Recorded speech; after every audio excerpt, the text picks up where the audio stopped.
Hey there, this is Teacher Mar, and today we're diving into the fascinating journey of the Philippines, exploring how our past has shaped the vibrant culture we enjoy today. One of our viewers recently asked about what it's like living in the Philippines and wanted to know more about our country. So let's take a captivating trip through time. And guess what? I've got an easy way for you to remember the sequence of our colonizers with the acronym SAJ, which stands for S, Spain, A, America, and J, Japan. Ready to get started? Let's go!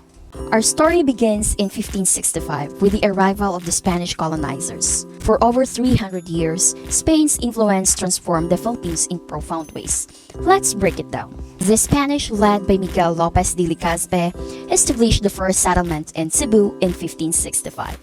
By 1571, Manila was declared the capital. Spain introduced Roman Catholicism, which remains the dominant religion in the Philippines. Churches, religious festivals, or fiestas, and traditions are a significant part of Filipino culture. Spanish was the language of government, education, and religion, and many Spanish words were integrated in Filipino languages. The Spanish established the first schools and universities, including the University of Santo Tomas in 1611, which is still operational today in Manila.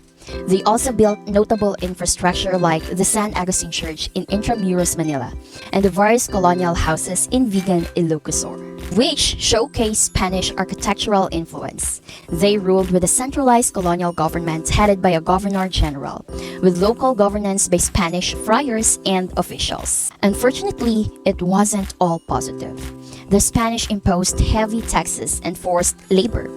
The Philippine Revolution from 1896 to 1898 saw many Filipinos rising up against the oppression. The revolution involved severe repression, including the execution of Filipino nationalists and revolutionaries. Notably, Dr. Jose Rizal, whose novels No Limitatory and El Filibusterismo exposed the abuses of Spanish authorities, was executed in 1896, sparking greater resistance against Spanish rule. Heroes like Dr. Jose Rizal, Andres Bonifacio, founder of the Katipunan, and Emilio Aguinaldo, who declared independence from Spain on June 12, 1898, fought bravely for our freedom. Let's not forget Emilio Aguinaldo, who declared their independence from Spain on June 12, 1898. Despite their efforts, our journey to true freedom was far from over. In 1898, the United States took over after the Spanish-American War. The Treaty of Paris ended the Spanish rule and ceded the Philippines to the United States for $20 million. The Americans introduced a public education system with English as the medium of instruction, leading to widespread literacy. English became an official language and remains widely used in government, education, and business. The Americans established the University of the Philippines in 1908, which has campuses across the country, with a main campus in Diliman, Quezon City.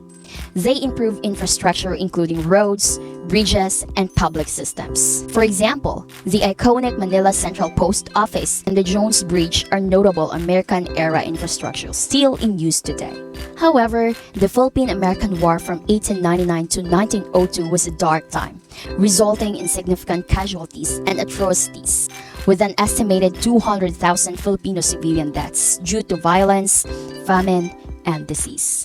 Emilio Aguinaldo continued to resist American rule until his capture in 1901. Leaders like Apolinario Mabini, a key advisor and intellectual leader of the revolution advocating for independence and reform, and Gregorio del Pilar, known for his heroism of the Battle of Tirad Pass, stood tall against the new colonizers. One of the worst moments was the Manila Massacre during World War II, when the Japanese occupied the Philippines from 1942 to 1945. Life was harsh under Japanese rule, with many Filipinos suffering great atrocities. The Japanese promoted an Asia for Asians agenda but suppressed our culture and imposed martial law. The Second Philippine Republic was established as a puppet government led by President Jose P. Laurel. The Japanese occupation was marked by severe hardships, atrocities, and the imposition of martial law. Many Filipinos were forced into labor, and the economy was severely disrupted. Heroes like Jose Abad Santos, the Chief Justice who was executed by the Japanese for refusing to collaborate, Vicente Lim, a general who organized guerrilla resistance against Japanese forces, and Josefa Llanes Escoda, a civic leader and a founder of Girl Scout of the Philippines, who helped guerrilla fighters and was executed by the Japanese, resisted bravely. The Battle of Manila in 1945 was devastating, but it led to our liberation. An estimated 100,000 Filipino civilians were killed by Japanese forces during the Manila Massacre. After World War II, the United States helped rebuild our country during the transition period from 1945 to 1946. The post-war period focused on restoring order and infrastructure. Finally, on July 4, 1946, the Philippines gained full independence. Presidents Sergio Osmeña and Manuel Rojas played crucial roles in this transition. Post-war devastation left many Filipinos homeless and destitute, with cities like Manila needing extensive rebuilding. Notable infrastructure from this period includes the rebuilding of the University of the Philippines and the Manila Central Post Office. Manuel Rojas became the last President of Commonwealth and the first President of the Independent Republic of the Philippines. Sergio Osmeña, the Commonwealth President during World War II, worked to restore the government and rebuild the country post-liberation. Why is it essential to discuss this history? Understanding our past helps us appreciate our identity, resilience, and rich culture. It reminds us of the sacrifices made and the strength of our heroes, shaping the Philippines we love today. And today, we're proud to maintain positive and friendly relations with Spain, the United States, and Japan, turning our complex history into a foundation for strong diplomatic ties and mutual respect. Now, let's touch on the current issue that continues to shape our national identity, the West Philippine Sea. This area is rich in natural resources and vital for our nation's economy and security.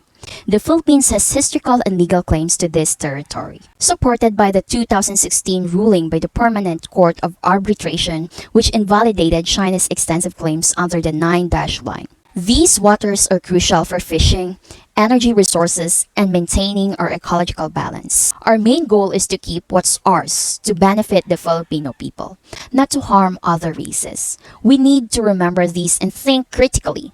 It's disheartening to see some social media posts making fun of natural calamities affecting our neighbors. True Filipinos show empathy and respect, even in conflicts. We aim to protect our rights peacefully and responsively. Thank you for joining me on this historical journey. Remember, our history is a tapestry woven with courage, faith, and hope. Let's continue to honor our heritage and build a brighter future together. Don't forget to like, share, and subscribe for more captivating stories from our past. See you next time and keep the spirit of history alive. Bye for now!